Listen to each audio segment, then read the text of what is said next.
What's up, Navigating Academia family? This is your buddy, Dr. Phoenix Singh. It's a pleasure to be here with you today to be able to answer another of your valued viewer questions. You guys know that I love you. I appreciate the heck out of you.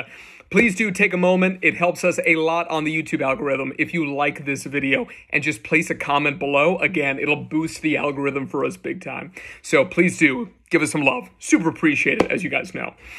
So today's question comes from Psych Truth Seeker. Thank you so much for your question. I really appreciate it. And if you're watching this video and you have questions that are general questions that you think other people would benefit from hearing the answers to, please do go ahead and put them down in the comments. And if it's something that is not overly specific to you, then it's something where I'll try to make a video for you. If it is something where you want to specifically talk about your background, your likelihood of getting into graduate school, your likelihood of publication, wanting to ace an interview, putting together your grad school application materials, I do all of that via paid one-on-one consultation. It would be a pleasure to work with you. You can visit my website, which is www.drphoenixsingh.com, and you can find that URL either by just Googling me, or you can take a look at any of the other professional videos that I put out on Tuesdays to be able to get that link.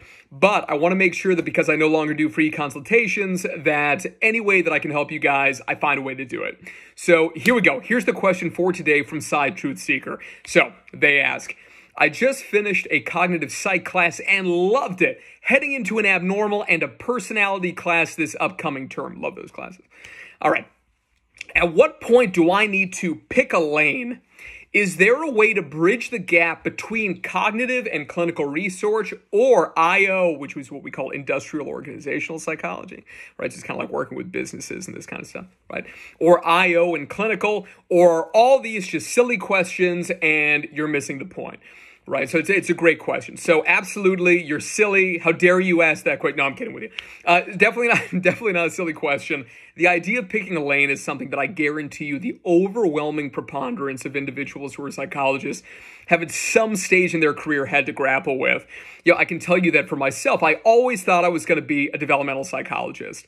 My dream program, dream program was doing this double PhD in developmental psychopathology and clinical child psych up at University of Minnesota. So like domestically in the US, because as you can tell from my accent, I'm American, that was my dream program. Now, did I end up there? No, I ended up getting a doctorate in psychiatry with a concentration in forensics, and then I ended up getting a second doctorate in clinical psychology, focused again mostly on forensic populations. So it's one of these things where, you know, I ended up pivoting. I'll tell you the story. When I was a high school student, I was a pretty chubby kid, and I used to go and do indoor rock climbing, which, let's be honest, gravity is kind of not your friend when you're a chubby kid, but what can I say? I used to love going and doing that on Fridays. And what happened was that I would always, you know, get in front of these rock walls, these gigantic rock walls, and I'd be looking up at kind of all the grips and these things, and I tried to perfectly plan it.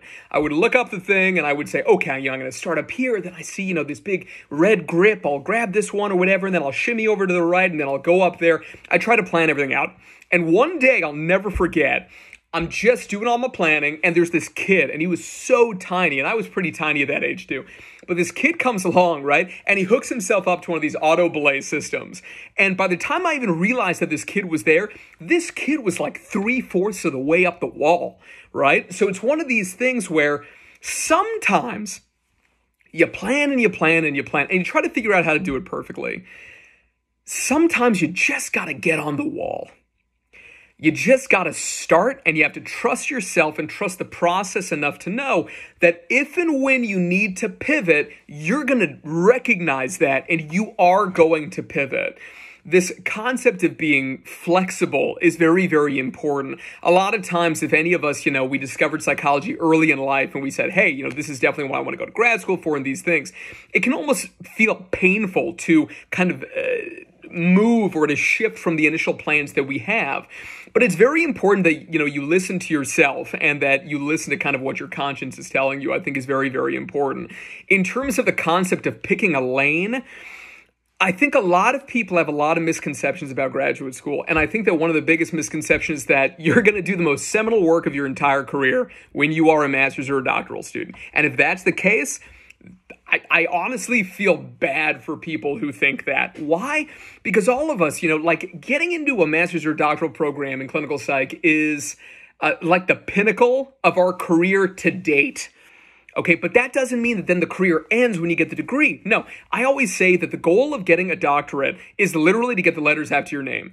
Get in, learn the skill sets, and get out. Right? And then start living your life, right? And building up your research base in terms of your H index and your publication record, going to conferences, building your professional network, all this good stuff, getting funding, applying for grants.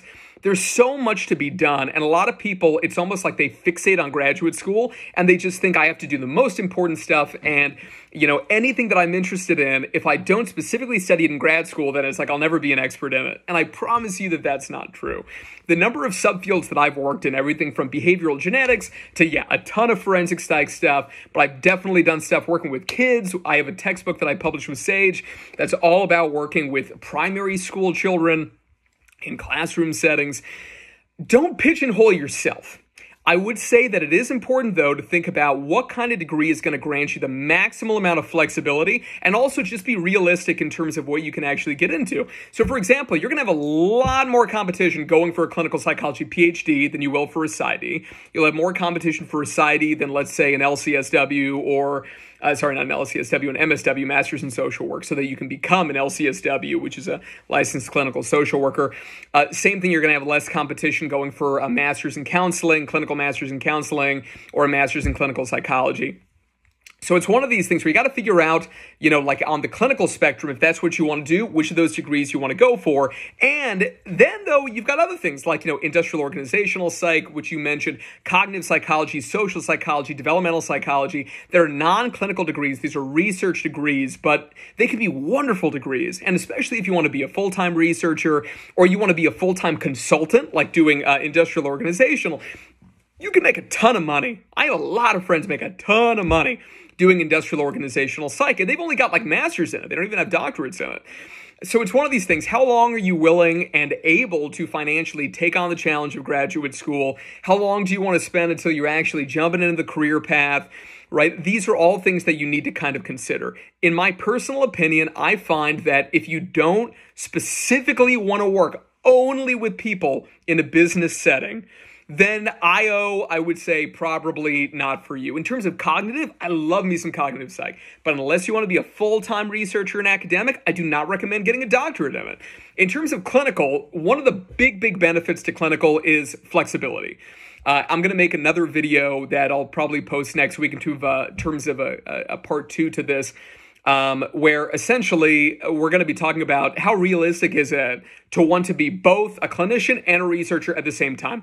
Because when you go into clinical psychology PhD programs, not PsyD programs, you end up having this model that we usually call the scholar practitioner model or the clinician scientist model. I say scholar practitioner, have done for like a decade. So scholar practitioner model, is that something that even though that's the model, that's even realistic career-wise? We'll talk about it, okay? But here's a key thing that maybe you haven't thought about that I want you to think about, right? When it comes to timing, because obviously you need to figure out which type of degree you want to go for, because otherwise they call it paralysis by analysis. You're going to think about it so much, you get terrified that you're going to make the wrong decision, then you just won't make any decision whatsoever, and it'll be too late, right? And that's not great. Always remember what I tell you about getting into especially clinical programs, but this goes for any type of doctoral program, be it a professional degree program or more of an academic research degree program.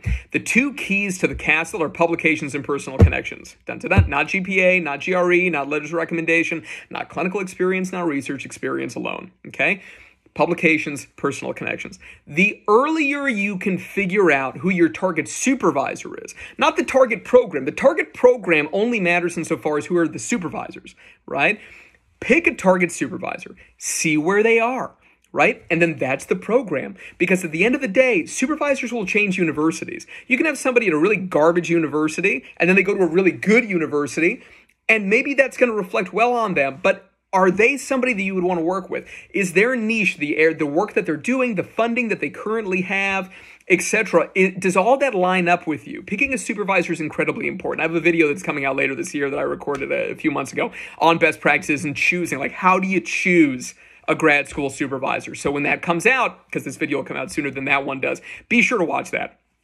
So personal connections is the other, is personal connections and publications. Once you know who that target supervisor is, you need to reach out to them. We've got videos on the channel about how to do that already that have come out, right? So personal connections, you got to start networking with them. Now, this is being recorded in 2020. We're in the middle of the COVID pandemic. So no, the likelihood is very low that somebody's going to agree to meet with you in person right now. But could you do a Zoom call? Could it be something where you actually, in a non-pandemic year, go to a conference, just fly down to any university or whatever and just say, hey, I just happen to be in the area. But you don't just happen to be in the area. You're specifically going for that meeting. They don't need to know that. It makes you sound desperate, right? But it's definitely one of these situations where it is not a bad idea to try to meet these people in person as early on as you can.